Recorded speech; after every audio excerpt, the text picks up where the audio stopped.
Hi guys, so today I wanted to do a video talking about the MAC Colourization collection, which is coming out on July 29th. Crazy. It's coming out on July 20. Why can't I say this? July 29th. Alright, so yeah, there's a lot of eyeshadows. There are 8 duos, and the compacts look like this. They come in a little clear compact, which when I first saw, I honestly was really excited about. And then I started kind of thinking about it, and I do have a couple of issues, but I'm not going to just totally talk about what's wrong. But I do want to show you the products and stuff, and before I say anything bad. I have 6 of them, and in this collection there's also some technical liners, which I love technical liners. I'm not sure if any of them are new. I don't know enough by the names to say, but most of the names seem familiar. Then a couple of brushes. Okay, anyways. So these palettes or compacts, duos, don't know what to call them, are $25 a piece, which is good considering MAC eyeshadows are like $14 a piece. Is that right? Yeah.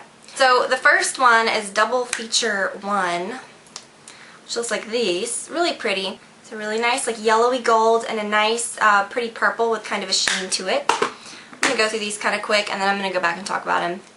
Double Feature 2 is really pretty.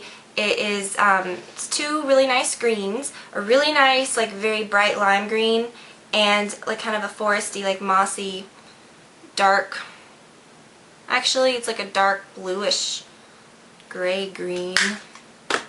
Don't you love my descriptions? Okay, so I don't have 3. I'm trying to go in order. Got Double Feature 4, which this is kind of cool. Reminds me of like the jungle.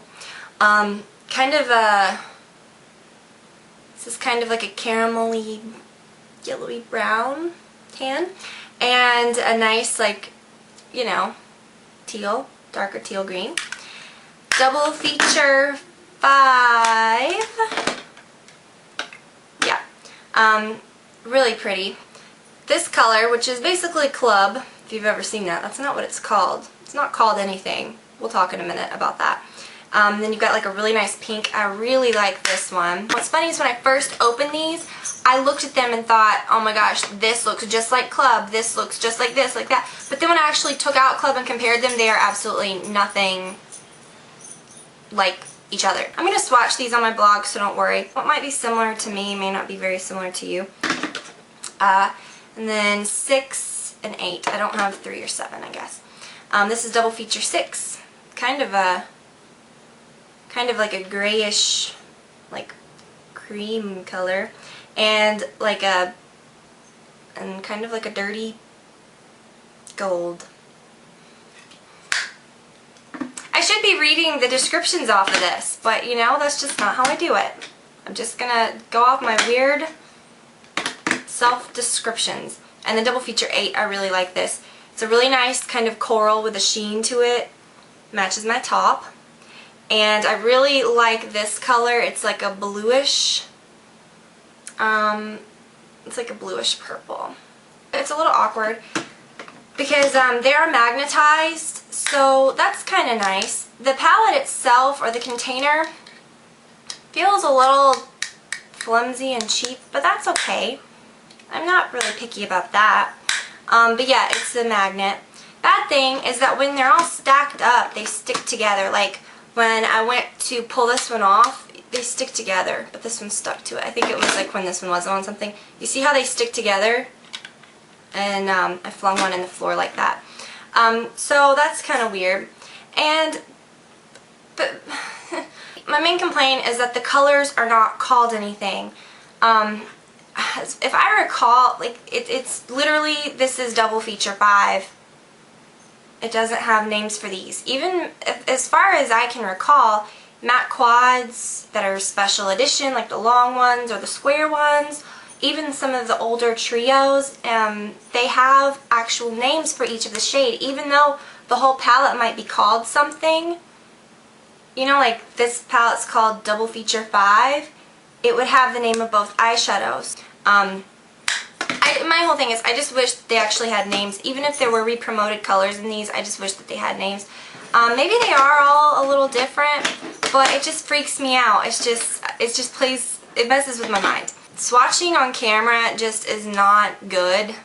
I mean, it's good because, you know, you can like see a little bit, but as far as like actually seeing the swatches on my hand, I mean, that's not super good. It's, you know, so again, I will link to my blog. You will have detailed swatches of all these. So the payoff is pretty good on most of these. It's like this one, I like the payoff on this. This has really, really great, but then that maybe doesn't come off as dark as I'd like it to, but that's okay. The payoff on these are really, really great. And all I mean by that is, do you have to like swatch it a whole lot to get the color to come off true, or is it just really nice? And for the most part, these are just really nice. So yeah, I love how it's, Leila's scratching. I love how it's, you know, two colors that really do complement each other in each palette, things that you don't really have to put a lot of thought into. You can just, if you travel, you can bring a couple of them, you know, you can mix and match them. I do like the concept a lot, and I love the colors that I have. So I think that they're great. I like how they're clear so you can see them, you know, it's cool. Don't know why they wouldn't be clear. Actually, I don't think they were clear that one time when they were the duos that were square. Do you remember those? I think one was like a different size. I think that MAC did a good job with the formulas, at least of the ones that I have. I just really wish that they had names. Even if they were crazy, just, you know, it's because I'm like that and I like to actually know the names. Even though the whole palette's called something, I really want a name for each one. Okay, so I'm going to stop rambling about these. I hope you guys will check them out.